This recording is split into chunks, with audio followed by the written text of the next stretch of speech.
In the tumultuous history of the DC extended universe, no single figure embodies its chaos and a subsequent dramatic shift quite like Dwayne "The Rock" Johnson. For a moment in time, it seemed as though his sheer force of will, star power, and a meticulously crafted vision would be the very thing that saved a faltering franchise. He planned a grand saga, a shared universe built not on the traditional foundations of heroes and villains, but on an epic, long-simmering rivalry between his character, Black Adam, and Henry Cavill's Superman. The ultimate confrontation would be the tentpole event to which all future films would build. However, Johnson's audacious plan was a house of cards. A series of strategic miscalculations, behind-the-scenes power plays, and a complete disregard for the franchise's creative roots did not save the DC universe. They contributed to its final, spectacular collapse, leaving a trail of damaged properties and a confused, alienated fanbase. This is the complete chronological account of how one man's ambition unmade an empire.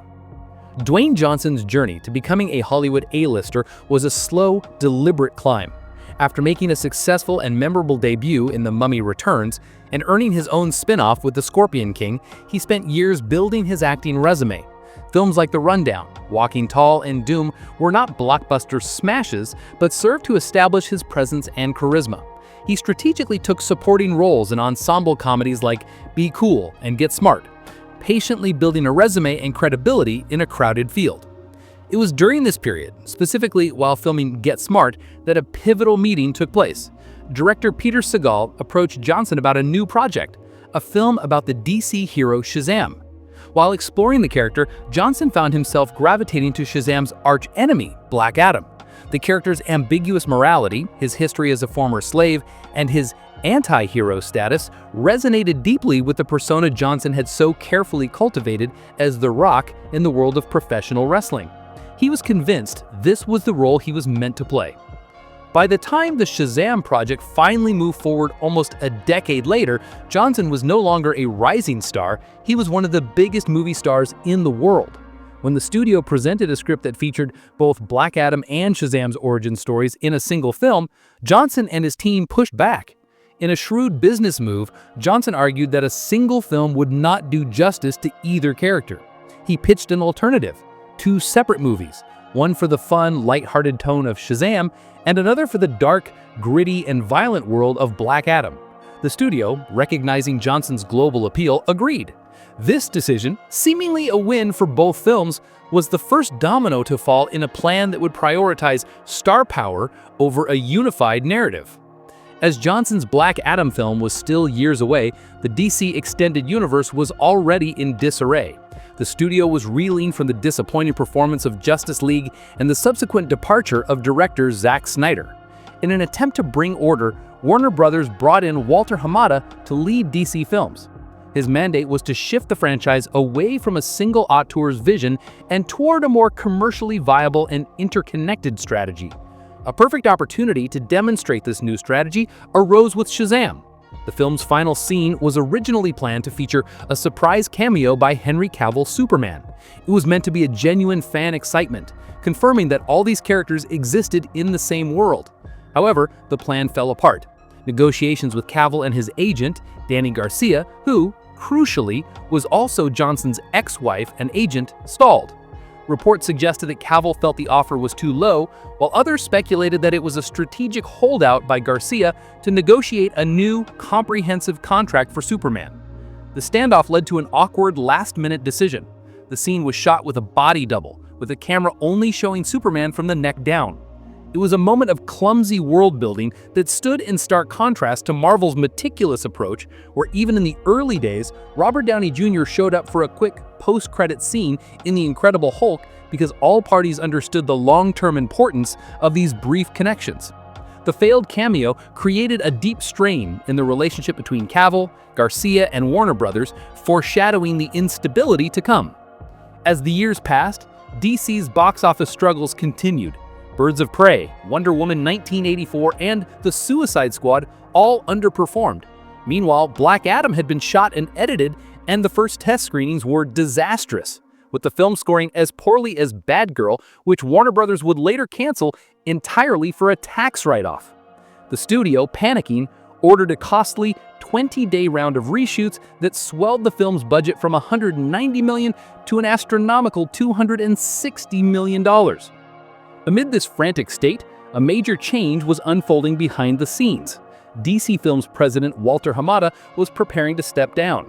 Seeing a leadership vacuum, Dwayne Johnson made his boldest and most audacious move yet.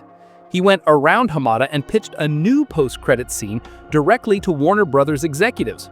The original plan had been to set up a future clash between Black Adam and Shazam by having Shazam recruited by the Justice Society of America. Johnson scrapped that, arguing for a new scene featuring the return of Superman. His pitch was simple: establish a long-term storyline where the two characters would be rivals, culminating in a massive, universe-defining showdown that would rival Batman vs. Superman. Hamada, who was still in the role, rejected the pitch. He had his own long-term vision for the DC Universe, which included a Crisis on Infinite Earths storyline, a multiverse-spanning narrative that would bring back legacy characters like Michael Keaton's Batman and introduce a new Black Superman. Johnson, however, was not to be denied. He went directly to Hamada's superiors, and they, swayed by his star power and his promise of a guaranteed cinematic event, approved the Superman cameo. The deal for Henry Cavill's return was a last-minute scramble. He was given a verbal agreement to return in future films, but never signed a formal contract. He was paid a one-time fee of $250,000 for the cameo, a small price to pay for what Johnson believed would be the cornerstone of the new DC Universe. To add to the chaos, Cavill's unexpected departure from the hit Netflix series The Witcher fueled speculation that he was clearing his schedule for his new role as Superman. The Superman cameo was meant to be a surprise, but Johnson began aggressively hinting at Cavill's return in interviews and social media posts. The hype machine was in full swing. The immense pressure was all on Black Adam to succeed, as Johnson's entire vision for the DC Universe was riding on its box office performance. Johnson's behind-the-scenes maneuvering also had a detrimental effect on the other DC franchises. He not only pushed out the original Black Adam post-credit scene, but also blocked the use of Black Adam characters in the post-credit scene of the Shazam sequel, Fury of the Gods. This forced the studio to awkwardly substitute characters from the Peacemaker TV series, making the already disjointed DC universe feel even more chaotic. When Black Adam finally hit theaters in October 2022, it underperformed both critically and commercially. It failed to make a profit, and the long-term plans to position Black Adam as a central figure in the DC Universe were effectively dead on arrival. Around the same time, the Warner Brothers Discovery merger was completed. The new CEO, David Zaslav, was determined to bring order to DC's chaos and was actively searching for a Kevin Feige-like figure to lead the franchise. In November 2022, David Zaslav made his biggest move, hiring director James Gunn and producer Peter Safran as the co-CEOs of the newly formed DC Studios. The duo wasted no time in outlining their plan, a complete reboot of the DC universe following the release of the remaining films already in the pipeline. Gunn saw Superman as the jewel of DC and made rebooting the character his top priority. He chose to write the script himself, reimagining Superman as a younger, more idealistic hero. This decision meant that Henry Cavill, who had just been publicly hailed as returning to the role, would not be wearing the cape. Cavill, who had put his faith in Johnson's plan, was left in a devastating position, forced to publicly retract his statements. He felt like a pawn in a failed attempt to seize control of the franchise. Shortly after, he parted ways with his agent, bringing an unceremonious end to his roller coaster return. In the end, Dwayne Johnson's ambitious plan backfired spectacularly. His grand vision was built on the flawed premise that audiences wanted to see a Black Adam vs. Superman rivalry, ignoring the character's traditional role as Shazam's nemesis. His strategic decisions alienated key players and damaged other films in the process. He didn't save the DC universe, he accelerated its collapse, all while prioritizing his personal brand over the cohesion of the stories themselves. He left behind the legacy not of a new empire, but of a fractured universe in need of a complete top-down reset.